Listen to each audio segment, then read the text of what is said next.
कुछ खाने पीने से या जगह को चेंज करने से या पानी चेंज होने से, कुछ इन्फेक्शन से अगर आपको खांसी हो जाती है तो एक छोटा सा टिप्स है।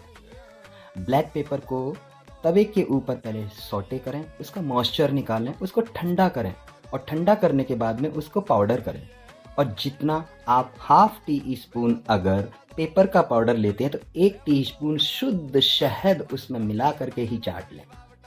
अगर आप इसको एक बार सेवन करके देखेंगे, मेडिसिन तो बहुत लेते हैं, कुछ छोटे-छोटे टिप्स हैं जो अमृत का काम कर जाते हैं। एक बार ट्राई करके देखना।